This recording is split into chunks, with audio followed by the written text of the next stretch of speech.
Les relations entre l'Ukraine et le Maroc, bien sûr, sont amicales, longues, stables. Nous essayons de les approfondir à tous les niveaux. Il y a des contacts réguliers entre les hauts responsables des deux pays, surtout il s'agit des ministres des Affaires étrangères de l'Ukraine et du Maroc. Nous considérons le Maroc comme un de nos principaux partenaires en Afrique.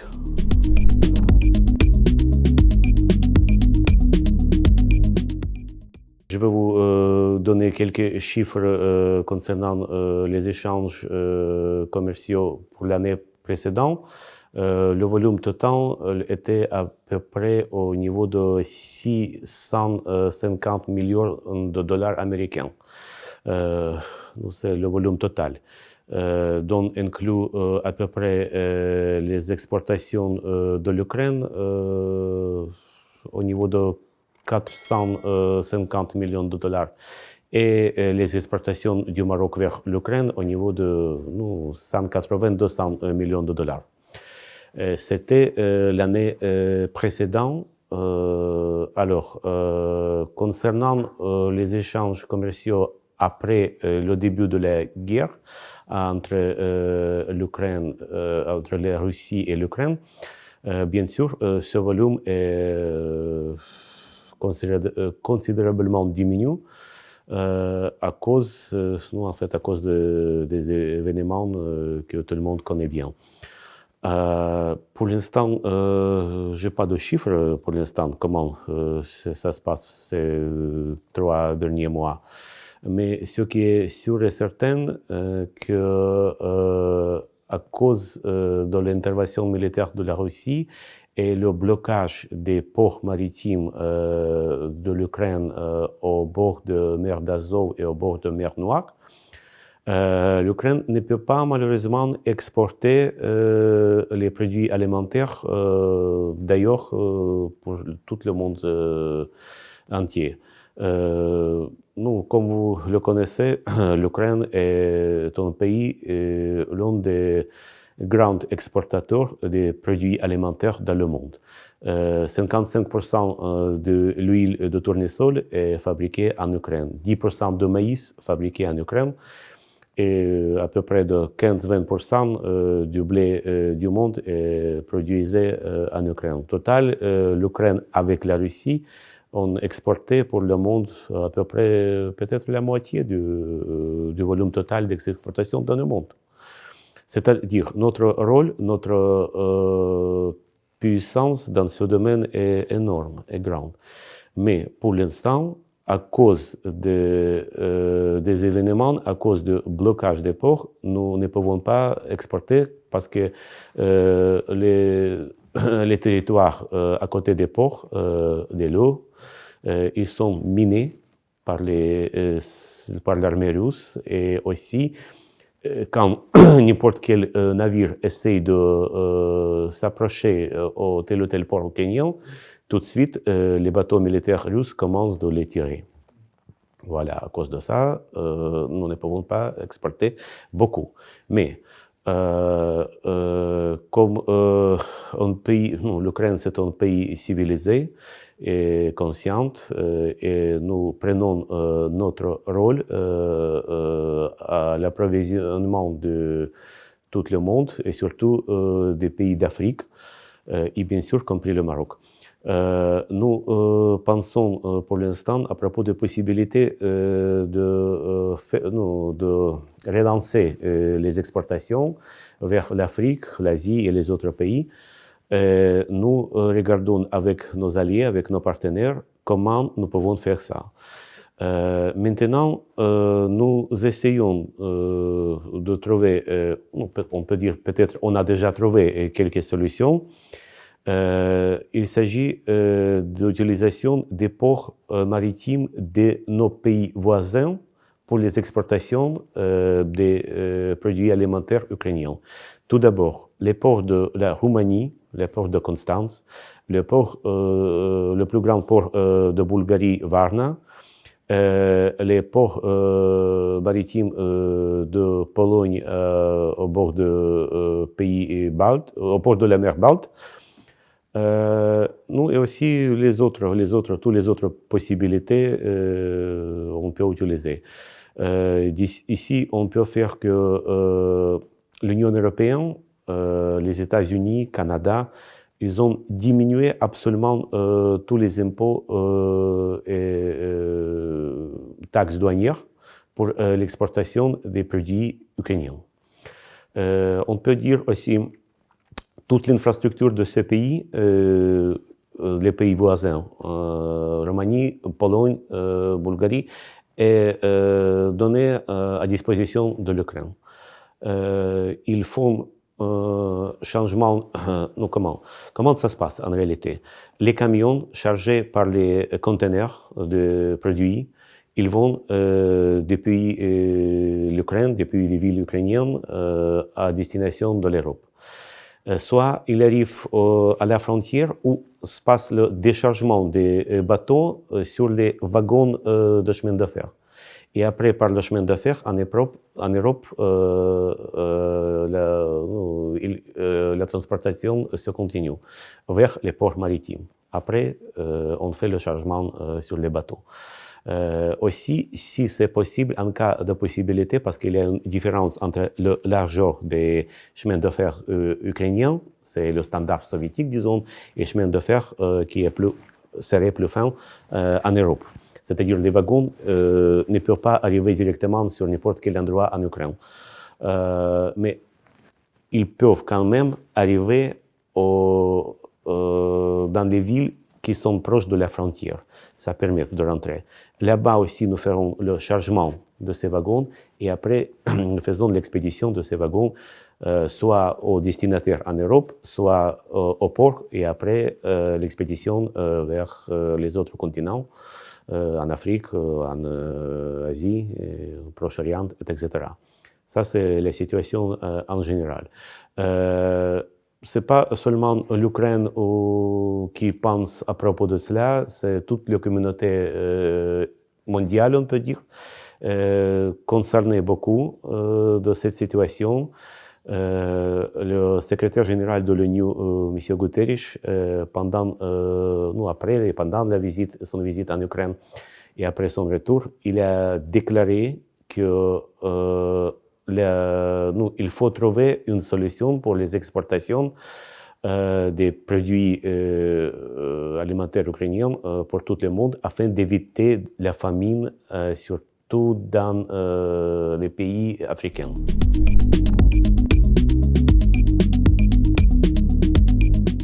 Nous apprécions beaucoup la participation du ministre délégué de l'administration de la Défense, M.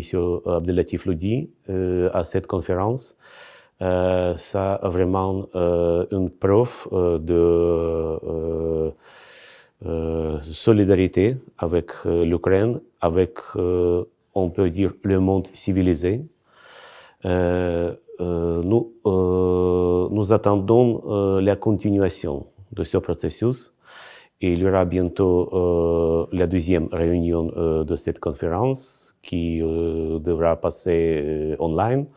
La date pour l'instant, je ne connais pas, mais il devrait être ce mois de mai.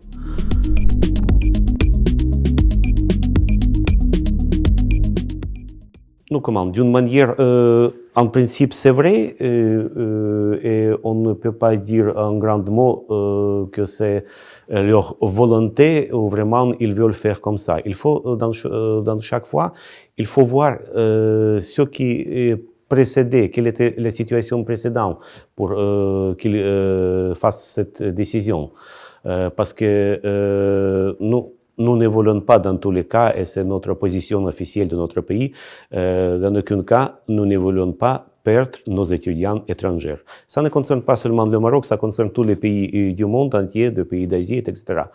Nous essayons de faire tout notre possible afin de leur aider, de continuer les études, de leur soutenir dans cette situation difficile. Mais bien sûr, il faut comprendre que la guerre, c'est la guerre et nous aussi, nous sommes en situation aussi difficile. Concernant les expulsions, dans la plupart cas, ou peut-être dans tous les cas, ces expulsions étaient provoquées par les étudiants eux-mêmes. C'est-à-dire, d'après notre législation en vigueur, les étudiants étrangers peuvent faire les études en Ukraine seulement sur la base des contrats, c'est-à-dire sur la base de leur financement de ces études. Sauf les cas quand il y a les accords bilatéraux qui prévoient la possibilité de changement des bourses gratuits pour les étudiants de deux pays. Avec Maroc, nous n'avons pas malheureusement de cet accord. Alors, quand la guerre a commencé, les étudiants marocains, les autres étudiants, les étudiants des autres pays, et comme nos étudiants et nos citoyens, ils ont été obligés de quitter le territoire de l'Ukraine plus vite possible, dans telle mesure comment c'était possible pour le moment. Parce que nous, vous savez, même ma famille, on a pris seulement les documents, quelques l'argent, et le vêtement nécessaire pour 1-2 jours, et nous sommes été obligés de quitter tout ce que nous appartient à la maison et trouver la possibilité d'évacuation. Par les voitures, par exemple, ce n'était pas possible. On a utilisé le chemin de fer, etc. Bon, les étudiants marocains quittaient le pays, quittaient notre pays, l'Ukraine. Pour l'instant, un nombre d'étudiants sont à l'Europe, dans les pays voisins ou dans n'importe quel pays. La majorité des étudiants, ils sont revenus au Maroc. Alors, on a eu une décision de notre ministère de l'Éducation, ce que nous avons annoncé dans nos chaînes de communication, c'est-à-dire notre page à l'Internet, notre page à Facebook, à Twitter, et aussi nous avons officiellement, bien sûr, informé le ministère des Affaires étrangères du Maroc concernant la possibilité, concernant les solutions pour les étudiants qui étaient obligés de quitter l'Ukraine. Après, je vous donne cette information aussi, mais en bref. En bref, quelle est la solution? La première chose, on a proposé les études à distance. Ce n'est pas une nouveauté, c'était déjà utilisé largement pendant la période de confinement, pendant la période de Covid. Chez nous, presque toutes les universités n'ont pas travaillé à cette époque. Et les étudiants ukrainiens aussi étaient à la maison, ils ont fait leurs études à distance, à l'utilisation de l'Internet, de toutes les plateformes web, etc. Alors, une solution. L'autre solution, on peut prendre congé pour les études. Nous, l'année blanche, on s'appelle ça. C'est peut-être pas tout à fait bonne solution, mais quand même c'est une solution.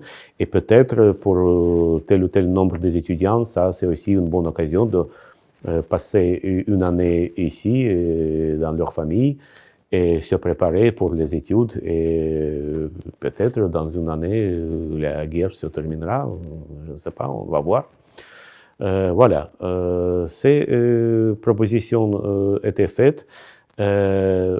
Comment ça se passe en réalité? Il y a un chef de groupe, chef de classe, c'est-à-dire il y a un professeur responsable pour tel ou tel groupe des étudiants. Ça, à chaque université.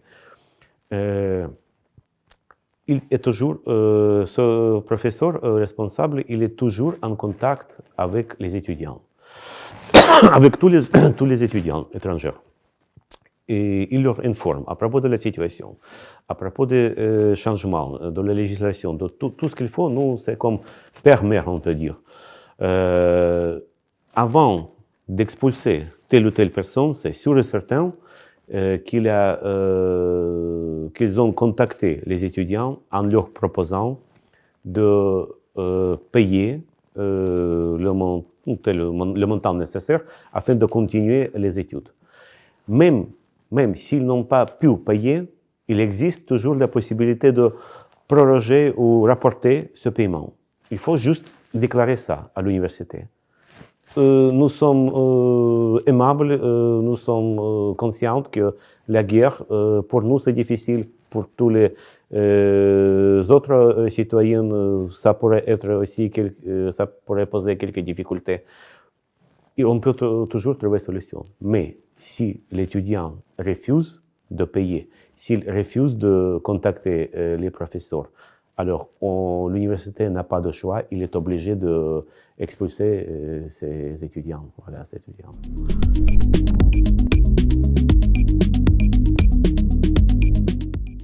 L'information change chaque jour. L'état-major et le ministère de la Défense fait les publications de ces chiffres à Facebook, à l'Internet, etc. Je vais vous donner quelques chiffres. D'après nos estimations, c'est toujours chiffre approximatif parce qu'on n'a pas de calcul exact parce que pendant les batailles, on ne peut pas aller sur le champ et calculer 1, 2, 3, 5 dizaines de morts. On fait les calculs spéciaux d'après les informations. Par exemple, on a détruit un char, un tank. Alors, nous connaissons que l'équipe de ce tank se compose de 3 personnes. 2 minimum, pas moins.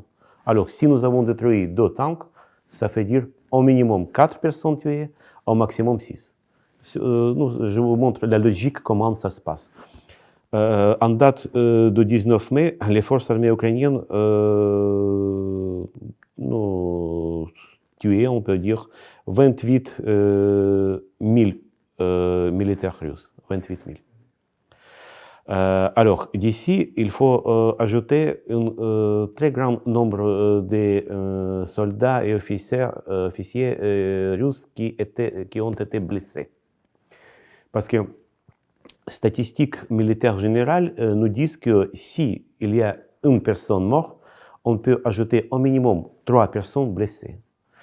Approximativement, s'il y a 28 000 personnes tuées, multiplié à 3, on peut dire 50-60 000 personnes blessées. Voilà, ça c'est aussi, c'est-à-dire au total, on peut dire 70 000 soldats russes ne peuvent plus participer à la guerre. Le nombre total avant l'intervention militaire en date du 24 février, nous avons apprécié à peu près de 240 000 personnes. Alors, l'état-major général de l'armée ukrainienne a annoncé qu'à ce jour, nous avons détruit et tué à peu près 28 300 soldats militaires russes. Depuis le début des combats, nous avons détruit 1235 chars, les tanks. Aussi, nous avons détruit 3009 véhicules blindés de combat, 586 systèmes d'artillerie, 200 lance-roquettes multiples automatiques et blindés, 91 systèmes de défense aérienne, 2109 véhicules et réservoirs de carburant, 13 navires, et encore à peu près 100 missiles de croisière russes ont été abattus. Nous, ça c'est à titre indicatif, peut-être vous pouvez imaginer. Nous, par exemple, concernant les tanks, pour que vous puissiez comprendre de quoi il s'agit, 1200 et quelques, on peut dire 6 pays en Europe, comme Croatie, Bulgarie, etc., ils possèdent au total 450 tanks. Seulement 6 pays européens. Il possède la moitié, ce que nous avons détruit de la part de la Russie. Voilà. C'est-à-dire c'est énorme. Oui, voilà. Mais la Russie, elle ne refuse pas de ses plans. Elle se prépare à la guerre à long terme. Voilà. Tous nos essais de négociation sont toujours refusés pour tel ou tel prétexte. Voilà.